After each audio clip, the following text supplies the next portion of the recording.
Education USA Mongolia хөтөлбөрөөс мэдчилж байна. Бид энэхүү цуглал подкастаараа дамжуулан Америкийн нэгдсэн улсад дэлхийд тэргүүлэх боловсрол эзэмшээд их орондоо иргэн ирж мэргэжлэр салбартаа манлайлан ажиллаж буй Монгол залуусын төвийг хүргэж байхаар зорилоо.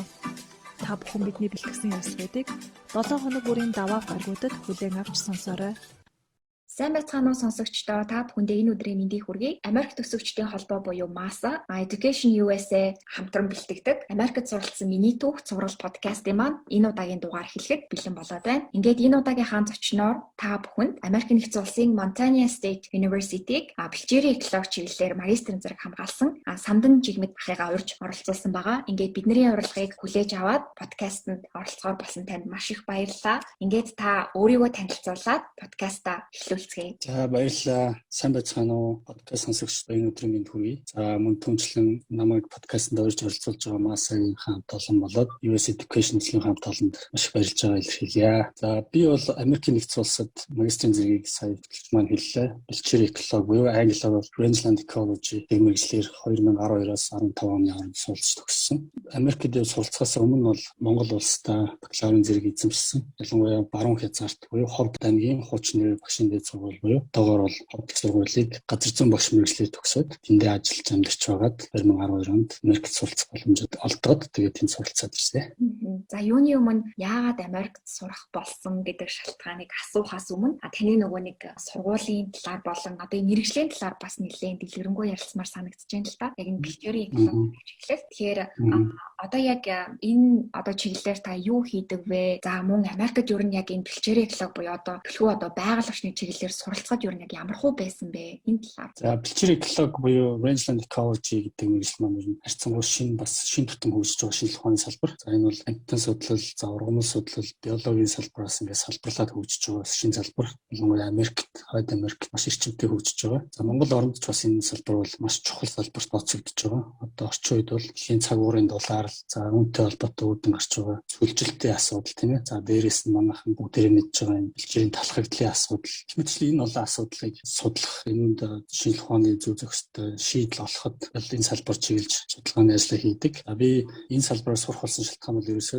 өсөж төрсөн нутагт тийм ээ. Баруун бүс нутагт Ховд аймагт зөвхөн Ховд аймагч гэлтгүй Монгол орны хэмжээнд намайг Америк явахын өмнөхөн бол бэлчээрийн асуудал маш хурцаар тавигдж эхэлжсэн Монгол оронд даяар ойр ойрхон ган зууд болдог, болчид малаа их хэмжээгээр алддаг, бэлчээр доройтдог, тэгээд цаашлаад сүлжилт бий болдог гэх мэт энэ асуудал бол ингээд Монгол орны нийт хамарсан том асуудал байсан. Энэ асуудлыг шийдэхэд өөрийнхөө хувь нэмрийг оруулах юмсан гэдэг ийм хүсэл зорилготой байсан учраас энэ чиглэлээр суралцахаар бэлдээд явсан. За би суралцахаас өмнө бол бас яг энэ чиглэлээр олон улсын судалгааны байгаль хамгааллын байгууллагт бас ажиллахдаа яг энэ чиглэлээр ажилладаг байсан.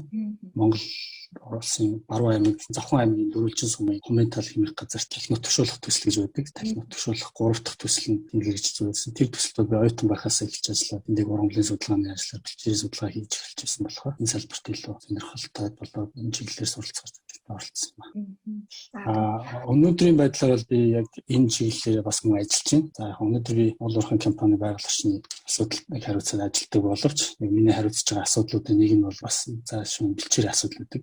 Хүн уул уурхай, за зөвхөн мал аж ахуй, цагуурын өөрчлөлтөөс гадна бусад уул уурхай ашиглалт, дэд бүтцийн хөгжлийн нөлөөгөөр бас бэлчээр маш их асуудалд орох юм асуудлууд. Тэгэхээр энүүнийг ялуулах, багасгах, бууруулах чиглэлээр бас би өнөөдөр ажиллаж байна. Тэгвэл Америкт суралцсан одоо энэ боловсрол мэдлэгээ ашиглаад Монголдоо яг энэ эзэмссэн мэргэжил яг энэ чиглэлээр олвол аягүй их зүйлийг хийж яваа. Ахын та тэгээд яг энэ Америкт яг энэ чиглэлээр сурахад яг ямар хөө байсан бэ? Байгаль орчны чиглэлээр сурах байгаа залуучуудаа зөвлөж хэлэхэд яг энэ чиглэлээр сурахад яг ямар байдгийг Монголдо эргээд яг энэ сурсан мэдснийг хэрэгжүүлэхэд яг Америкаас яг юуг одоо яг сурч авдгийг те энэ талаар бас.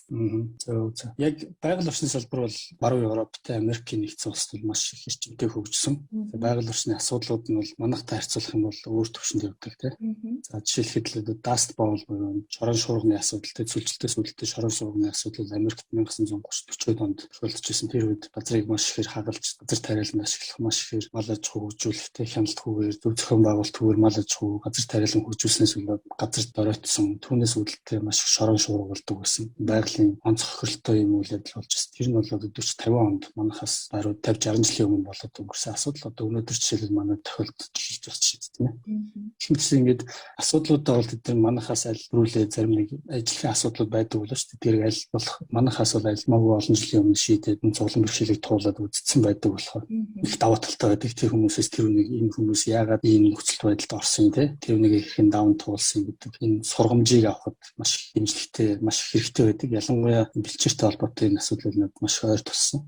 За нөгөө талаас Монтана мужи маань бас Монгол орнтой их ойролцоо. Монгол орны хойд хэсгийн хангаан бүс нутагтай бас их ойролцоо. Цаг уурын нөхцөлтэй орн мужус ялангуяа манай хөвсгөлтэй бол маш их ойролцоо. Тийм болохоор яг энэ газар зүүн байршил, байгалийн онцлог нь төстэй учраас бас Монголын байгаль орчинтой харьцуулаад тэнд судалгааны ажил хийхэд бол ойр төхөн байсан. Тэгээд миний судалгааны ажил бол яг Монтана мужтай, Монтанагийн хойд хэсэгт Америк, Канадын хилийн орчинд бэлчээрийн судалгааны ажил хийж магистрийн зэрэг хамгаалсан. Өөрөө тэнд яг судалгааны ажлаа хийгээд суралцсан болохоор өөрөө тэнд датагаа зөвлөулаад тэрнийг анализ хийгээд суралцсан болохоор маш их үр өгөөжтэй байсан. За нөгөө талаас Америктийг байгаль орчны чиглэлээр сурахад материалын бааз талаас тэ судалгааны станцууд за тэгээд янз бүрийн жижиг төслүүд санхүүжилт болох нь бол харьцангуй боломжтой.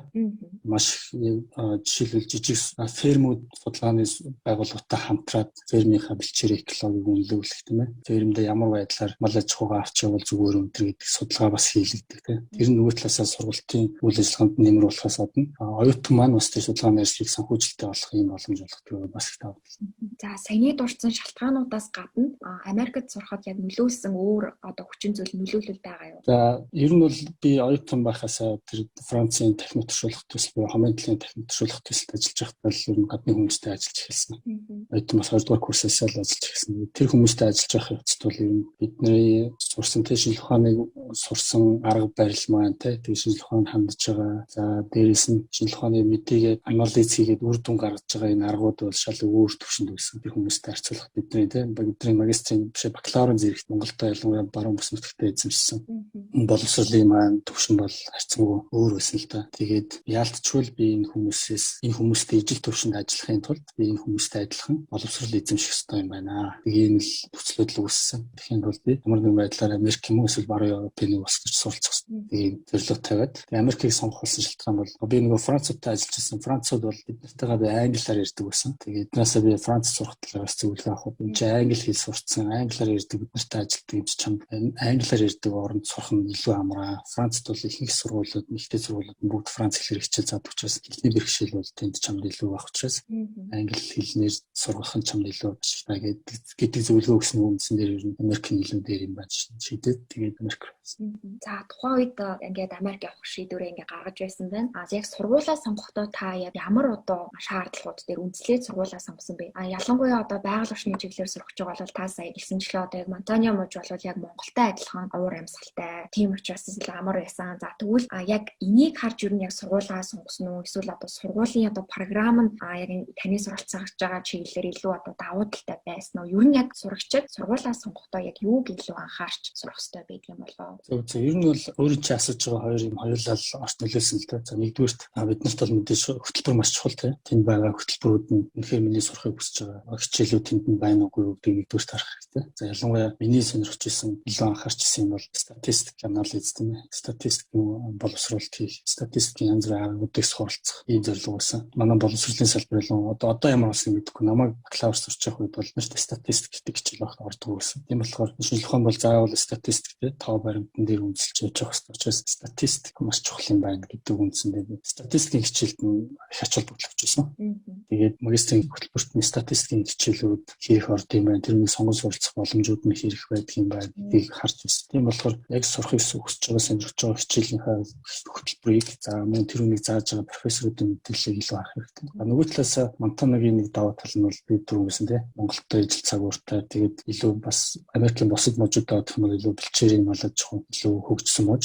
Тэр утгаараа Монголд ирээд тэндээс сурсан зүйлээ Монголд ирээд шууд хэрэгжүүлэх нь бас илүү амар байх гэдэг үднээс одоо намайг ч гэсэн сонгочихсон. Тухайн үед яг та судалгаагаа өөрөө хийгээд явж байсан уу те? Яг мужийн онцлог нь юу байна? Монголтой илүү адилхан нь юу байна гэдэг ч юм уу. Тэгсэн. Ер нь бол нэгдүгээр өмнө нь бол Америк явахаар судалж явах үед маш олон янзын төлбөрүүд сонирхдаг байсан. За ялангуяа манай байгаль орчны салбарын мундаг эрдэмтдийн нэрэмжтэй тэтгэлгүүдийг өгдөг тийм жижиг тэтгэлгүүд байдаг. Том олон улсын байгаль хамгааллын байгууллагууд ч юм уу эсвэл том нэртэй эрдэмтний нэрэмжтэй тэтгэлгүүд мессеж зарлагддаг. Тэгээ нэг салбарынхнаас сонсож мэдээд тиймэрхүү 2-3 хөтөлбөрт өргөдлөгч үзээд тэнцээгүй.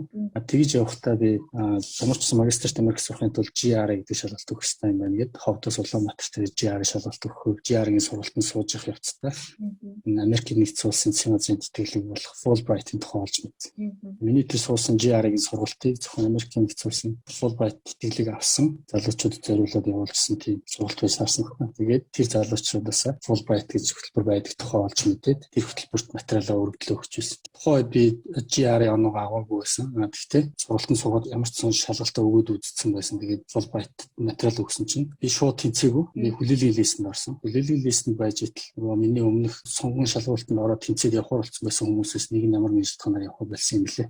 Тэгээд аз таарад би хүлээлгийн нэгдүгээр төсөвч шууд явах болсон. Энэ дашин дэлхийд цаашдаа энэ Fulbright ч юм уу Америкт сурахаар хөдөлмөрлөж байгаа сурч байгаа залуусны анзлыг заавал шалгалтаа өгөөд оноогоо бүрэнгүүцэд авсан байх ёстой гэд хоошо тавилгүйгээр ер нь материал өгч явахт бас боломж гардаг юм билээ. Гэхдээ хамгийн гол нь шалгалтаа ямар ч өгөөд үзсэн. Ямар нэг оноо авцсан өөрөө тодорхой хэмжээнд англи хэлээр сурцсан энэ тохиолдолд бол шалгалт өгөөд явчихт бол зүгээр юм билээ. Тэгээ материал өгөөд явчих юмгүй юм билээ. Тэгээд би тэнцээд явах болохдоо intensive English course буюу түргүүчсэн англи хэлний курсээс намайг хамгаалсан. Санхүүжилтэн бас байж таарсан юм шиг л маш хязтай. Тэгээд 6 сар англи хэлний бэлтгэлд Колорадогийн их сургуульд суралцаад тэр үед англи хэлний шалгалтууд болох TOEFL GRE-г өгөөд тэр хугацаанд надад дараагийн сургуулиудын маань сонголтоо хийх боломжууд гарч ирж байсан. Тэгээд Fulbright-аас надад за өөрөө чинь явах боломжтой хэд хэдэн сургуулиуд байна. Тэрний нэг нь бол Montana State, за Utah-гийн их сургууль, Colorado-гийн их сургууль, ингээд баруун хойд мужийн 3-4 сургууль надад сонголтоор орж ирчихсэн. Энэ хэдэд материалаа өгчих, энэ хэдээс аль нэгийг сонгоод суралцах боломж байна. Тэгээд энэ 4 сургууль орж ирсэн учраас би энэ 4-ийг судалж агаад Montana-гийн их сургуулийг сонгоод явчихсан. За та GRE бэлтжижсэн гэж сайн хэллээ. Яг энэ шалгалтыг бэлтжижсэн одоо бэрхшээл нь яг юу байв? Хэрхэн бэлтжээв? Энэ талаараа товчхон хуваалцах. За GRE бол маш хүнд шалгалт. Бүгд мэдж байгаа тийм. Энэ бол Америкт зөвхөн Америк сурах гадны хүмүүс биш. Америкууд өөрсдөө бас магистр болоод докторийн зэрэг суралцахын тулд энэ шалгалтыг өгдөг шалгалт юм. Энэ бол хүний critical thinking буюу тийм маш хурдан сэтгэх, өгсөн өгөгдөл дээр маш хурдан анализ хийгээ шийдвэр гаргах чадварыг л ерөнхийдөө шалгаж байгаа юм шалгалт. Тэгээд энэ бол маш их академик зүйлүүд орж ирдэг. За дээрэс нь хэлний хувьд бас маш их хуучин огт хэрэглэгддэг тийм үгнүүд бас их орж ирдэг. Тийм болохоор GRE өгөх гэж байгаа хүн бол ерөөсөл практикта GRE-г өгөх практик судлах нь илүү чухал гэж бодлоо. Миний хувьд маш их материал өгдөг. Тэгээ маш богино хугацаа. Тийм болохоор хамгийн хурдан хугацаанд асуултын хариултыг яаж олох вэ гэдгийг л сурах хэрэгтэй юм бэл. Жишээлбэл математикнд орж ирдэг. Тэгээ бичгийн хичээл орж ирдэг. Уншаад тэр үнийг ярих асуулт орж ирдэг.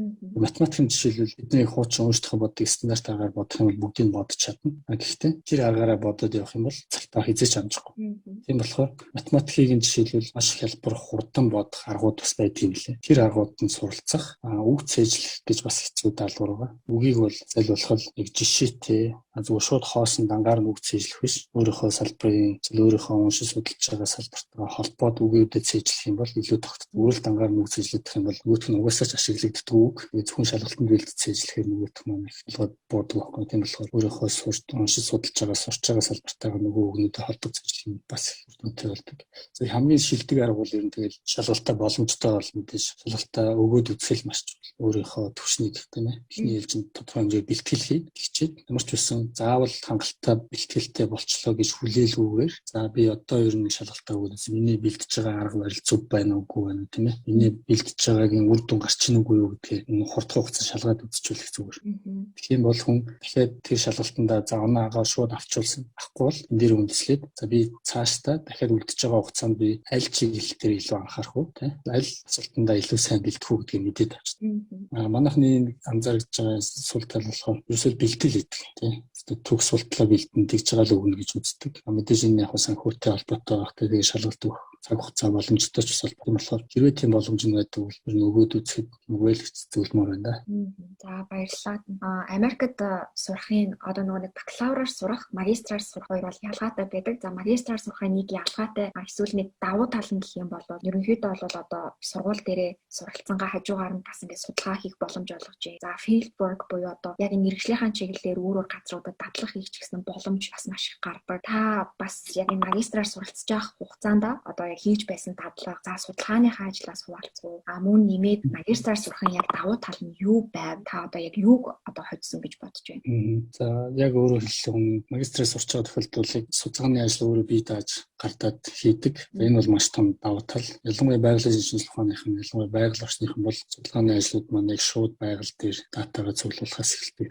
Тэгээд цуглуулахаас өмнө ямар судалгааны ажил хийх вэ, ямар асуултанд хариулах вэ гэдэг бүр судалгааны ажил анхнаас нь өөрөө дизайн буюу загвараа боловсруулаад ийм асуултанд хариу болно. Миний таамаглал бол энэ таамаглалаа би ийм арга зүгээр ингэж шалгана гэх мэтчлэн ерөөсөө шинжилгээ ухааны судалгаанд ашиглагддаг бүхэл үе шатуудыг дамжиж гардаг бүхэл үе шатуудыг өөрөө биеэрээ туулж гардаг.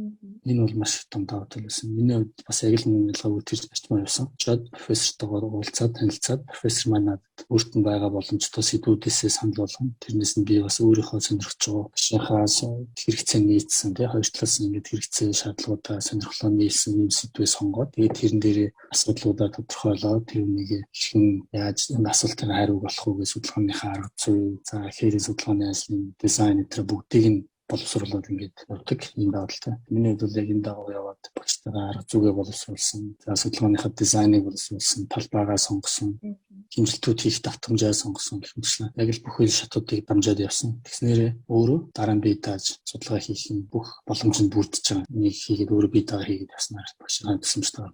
За бас нэг давуу тал нь яг хөө зарим нэг хөтөлбөрүүд бол 1 жилийн хугацаатай байдагтай 2 семестр сураад диплом хамгаалдаг тий. Байгаль орчны салбар ялангуяа хээрийн судалгааны ажил ороод ирэхээр зөвхөн 1 100-ны датагаар юм уу тий нэг улирлын датагаар бидний нөгөө судалгааны ажил ялангуяа ургамлын судалгаа бол нөгөө ургалтын хугацаанд хийгддэг учраас зөвхөн 103 сар л биднэрт байдаг. Тэгээд зөвхөн 1 100-ны хээрийн судалгааны материалаар дипломын ажил бичвэл хангалтгүй. Тэгээс үр дүн маань ч бас тодорхой гарахгүй. Тийм болохоор 200-ны судалгааны ажил байх шаардлагатай байсан учраас миний тохиолдолд бол 2.5 жил сурчиж би магистр хамгаалсан. Манай хөтөлбөрийн оролцогчдоос ялгаатай. Манай наттай хамт явсан эднүүд маань бол бүгд л 2 жил буюу 4 семестртэй багтаал судалгааны ажлуудаа хийгээд дуусгаад ирсэн бол минийх 1 семестр илүү буюу 2.5 жил. Тэгээд 2 удаагийн ширийн судалгааны ажил хийгээд тэр хооронд уншил судлах ажлуудаа хэмжүүлээд явахаар байгаль орчин салбар бол яг илүү бодиттой судалгаа шинжилгээ хийх боломж олгох төрөлтэй батал. Энэ магистрийн хөтөлбөрч бас сурч байгаа оюутандаа энэ боломжийг бүрэн олгодог. Оюутан бол ерөөс маш эрхчлөөтэй тийм ээ. Ямар арга зүйр хийх вэ, ямар хичээл үзэх вэ? За тэр үнийг хэдэн жилийн дата цуглуулах уу гэх мэтсэн тийм ээ. Бидний санхүүжилт за тэгээд багшийн өөрт нь гаргах цаг хугацаа гэдгээс бүх юм шалтгааллах боловч ер нь бол оюутанд бүх боломжууд нээлттэй байж. Тэгээд сургуулиас нь жишээлбэл оюутныхаа хээрийн ажилтны шаардлагатай бүхэл тоног төхөөрөмжийг нь гаргаж өгдөг. За машин бол машин тийм ээ. Би жишээлбэл Монтаныгийн хойд хэсэгт ууланд миний судалгааны ажлын талбар байдаг гэсэн болохоор тийшээ машинаар очинд тэндээ машин дээр ахиад 4 дугуйт гэж ярьдаг тийм ээ. Тийм жижиг 4 дугуйтай мотоцикл очиж яваад тэндээсээ мотоциклоо унаад уулынхаа оройр очиж судалгаа хийдэг. Мэтлэн ингээд ерөөсөө судалгаанд шаардлагатай бүхэл материалыг баазуулаад бүхэл арга зүйтэй холбоотой бүхэл нөөц бололцоог тэндээс хангаж өгдөг юм. Их сайхан санагдсан. Манайд яг хүн болгон сайхан судалгаа хийх хүсэл бол байгаа. Гэхдээ нэг хэцүү тал нь тэр материалыг бааз санхүүжилтийн асуудал хэцүү байдаг. Тэр болгон хангалттай байдаг болохоор байгалийн шинжилгээ ухааны, байгаль орчны салбарын хээрийн судалгааны ажлыг бол хангалттай хийгээд байдаг. Миний үед бол тийм байгаагүй. Одоо үед бол бас ажиллаж байгаа гэж. Тэр ер нь бол яг хүссэн мэрэгчлэрээ зөв газартаа сурсан байх нь мөн яг энэ мэрэгжлийнхаа чиглэлээр мэрэгжил дээшлүүлэхэд болон яг энэ мэрэгжлийнхаа чиглэлээр маш их туршлагыг өрөмтлүүлж маш их мэдлэгийг олж авсан нь бол харагдаж байна. Яг таны туршлагаас тэгвэл яг Америкт сурснаар одоо яг Америк соёл, Америк хүмүүс яг хувь хүний чинь хувьд те хэрхэн нөлөөлсөн бэ? Сонирхолтой асуулт. Анх Америкт очичоод эрхчлээний оронд очиж гэдэг л очиж байгаас тийм ээ. Эрхчлээний орон гэхээр үсэл маш чөлөөтэй бүх юм дураараа байх л бодоод очсон. Гэтэл эсрэгээрээ бүр очиж шокнд орж исэн. Маш их дүрм журамтай. Жишээлбэл сургуулийн саксны гаднахт саксны тоглоомын холбоо тэр жишээлбэл орой 9 цагаас хойш тоглож болохгүй гэдэг ч юм уу те. За тэгэл автозамын дүрэн бол маш чанга те. Зогс тэмдэгэн дээр заавал зогсох хэрэгтэй гэдэг ч юм уу те. Хинчлэн ингээд маш их дүрм журмууд байдаг. Тэр дүрм журмаа тэнд амьдарч байгаа хүмүүс бүгдээрээ ягштал мөрддөг. Тэр нь надад үнэхээр гайхмаар санагдчихсан. Очоод бас тэрнийг нь хараад гайхчихлаа. Америкт эрхчлэн орнд ирлээ гэсэн биш харин зэрэгээрээ манайх чинь бол бүх юм тоглоом шоглоомор хэлбэтэй эрхчлөөтэй мэдтэй бүх юм хүн хүссэн хүн болгон хүснээ хийдэг те. Замын хөдөлгөөний дүрмийг жишээлбэл тэр болгон маш сайн бүрдэж байгаа замын хөдөлгөөнд оролцож байгаа хүн хэрвэлээ Монгол те. Жишээл манайх бол зэрэгээрээ муудалаараа эрхчлөөнд хэтэрхий хөгжсөн. Тэнд бол таны эрхчлөө бусдын эрхчлөөгөөр хязгаарлагдана гэдэг тэр дүрм бол маш бодитойгоор хэрэгждэг юм байлээ. Тэгээд тэрнээс маш их зүйл сурсан. За буцаж ирээд тэр нөгөө хариуцлага л юм л да тий. Та нийгмийн нэг хэсэг болоод амьдарч байгаа бол хариуцлага хүлээх хэрэгтэй тий. Бусдыг хүндлэхтэй дүрм журмаа дагаж мөрдөх хэмжлээ иймэрхүү зүйлүүдийг авсан да. Тэр нь бол одоо ч гэсэн амьдралдаа хэрэгжүүлээд явдаг. Аль болох одоо маш энгийн юм байдаг шээ. Сургууль дээр жишээлбэл бид нарыг очиод ориентейшн дээр манай сургууль дээр бид нар нэгэндээ хаал гонголж өгдөг. Нэгдүгээр курс авсан бүгдэнд нь хэлж байгаа юм. Тэгэл ардны явж байгаа хүн заавал хаалга онгоолж өгдөг. Эсвэл өөрөө төрүүлээд орсон бол гараараа хойно хаалга барьж байгаа таас оруулдаг гэх мэтчлэн. Маш энгийн тийм дүрмүүд. За тэгэл явган хүний гарцсан дээр бол заавал гэрэл төхөө байхгүй байсан ч гэсэн тий. Гарцсан дээр заавал явган хүн зам тавьж өгдөг. Гэх мэтчлэн маш энгийн болоод нэгнийгээ хүндэлж байгаа юм соёл бол монголчууд ч гэсэн аваад өдөр тутмаа хэрэгжүүлж байвал сайхан орчин бүрдүүлэхээр ийм л зүйлүүд сэтгэлд үлдсэн дээ. Тэгээд дадал амьдралын нэг хэвшил дадлуудад үлдсэн дээ. За тэгвэл Америкт суралцж байх үеийн турсамжаасаа бидэнтэй хуваалцах. Одоо яг ингээд одоо харахад яг хамгийн хэцүү сорилттой санагдчихсэн үе нь юу байв? Энийгээ хэрхэн одоо давах гэж хичээж байв? За мөн одоо хамгийн сайхан дискэлтж үлдсэн гоё турсамж байвал бас хуваалцах. За сайхнаас нь эхэлчихв. Сайхан нь би гэр бүлийн хүнтэйгээ хамт явсан юм дэс. Тэгээд бид шинэхэн асууд байсан. Очоод бид хүүхдтэй болсон. Америкт. Анхны хүүхд маань Америкт төрсөн. Тэр бол бас сайхан турсамжтэй. Анхны хүүхд маань гадаадд төрсөн. Одоо тэгээд Америк Монголын хоёр иргэншилтэй. Одоо 18 нас хүртлээ аль алинд нь хараалаад 18 нас хүрснээс хойш өөрөө сонгоод явах. Тэгээд тэнд аав ээж болж исэн тэр бол маш сайхан турсамж. Одоо ч гэсэн манай охин би Америк иргэн гэл нөгөө Монтана мужаа байгаад миний төрсөн нутаг. Тийшээ дагуулж явах бас мөрөдөлтэй байна. Ойрын хугацаанд болж игэл эрхчлээс гэр бүлээрээ тийш аялах төлөвлөлт байгаа. Тэгээд тэнд гэр бүл маань дөнгөж нэр бий болсон тий анхны хүүхдээ тэмдэглэдэж авсан. Тэгээд мэдээж сургуулаа төгсөөд диплом аваад ирсэн гэдэг утгаараа бол Америкийн Монтана муж Америкийн ард түмэнд бол маш их талархаж явдаг. Сайхан санагддаг. Монтана мужаа тухай хүн дэх тоо би дандаа сайн сайхан ярьдаг. За тэр болон тэр сайхан мартагч байгаа турсамж. За мэдээж сорилттой зүйлүүд маш их байсан. Хэлний тийм ээ хэлний соёл хэлчин л өөрөө тэр бүх юмны эхлэл болж байгаа шүү дээ. Хэлний сүсүүдэд ойлголцох тийм соёлын ялгаа гэх мэтчлэн хамгийн сорилттой бие дааж сурах арга барилд суралцаагүй байсан нь л маш сорилт болж исэн. За магистрийн зэрэгт ялангуяа магистр докторийн зэрэгт бол оюутнууд одоо манайх шиг англи танхим хичээл орол багш нь алив даалгавраа хийсэн гэсэн хойноос нь явдаг. Суралцагч маань өөрөө хичээлээ сонгоод өөрөө бүх ажлаа хийдэг. Тэгээ өөрөө судалгааны ажлаа хийгээд маш бие даасан байдалтай мэдээж багшаасаа асуух юм асуун шаардлагатай судлах ёстой хичээлүүдээ бүгдийг судлана. Тэр явцдаа өөрөө бол бие дааж нэг судалгааны ажлаа хийх, нэмэлт материалууд унших тэгэл бусад гэрийн даалгавруудаа хийх гэх мэтчлэн. Эсвэл ихэнх суралцах хугацааны 70-80% нь бие даалтаас шалтгаалж байгаа тухайн хүүхний. Тэгээд миний анзаарснаар яг зөвхөн миний тохиолдол магадгүй бид нарыг бие дааж сурах чадварт сайн хангалттай сайн сургаагүй гэдэг юм санагдсан. Тэгээд тэгэхээр би цаашдаа суралцах залуучуудад юм аль болох бие дааж сурах чадвараа эртнээсээ хөгжүүлэх Үнээр хэлүүлгүй, үнээр шахуулгүй, өөрийнхөө сурахыг хүсэж байгаа, хийхийг хүсэж байгаа зүйлээ бие дааж сурах л хамгийн чухал юм байна гэж ойлгосон. Тэгээ бие дааж сурах чадвар маань сайн биш байснаас үүдэлтэй. Яг ихний ганц зөвлөл бол жишээлбэл даалгавруудаа цаг хугацаанд нь хийж өгч чадахгүй тий. Зарим нэг хичээл дээр Fulbright-аар явж байгаа оюутнууд бол жишээлбэл бүгд л 80-аас дээш авчихсан, 85-аас дээш авчих хэрэгтэй байдаг. Тэгжээч нөгөө хөтөлбөр маань тэтгэлэг маань үйлчлэн 85-аас доош авах юм бол тэтгэлгийн зогсох хүртэл арга хэмжээ авдаг. Тэгээ би нэг хичээл дээр эхний семестртээ тий энэ бол маш чухал. Эхний семестртээ 85-аас 82 аваад нэг 85 авах хэрэгтэй ш. 85 авах хэрэгтэй бол 85 л авах хэрэгтэй. Би 82 авсан. Тэгээд тэрэн дээр нөгөө Fulbright-ийн зохицуулагч маань холдоо. За яа юу болов те. Ямар зөвлөн бэрхшээл байв. Яа юунаас л ингээ 85 авчихсан гоо өнтер. Тэгээд дахиад дараагийн удаа 85-аас доош авах юм бол дэлхий чинь зогсох хүртэл арга хэмжээ нутгур чинь буцаах хүртэл арга хэмжээ авнаа гэдэг тийм шаардлага тавьж ирсэн. Тэр үед бол бас шадарч ирсэн л да.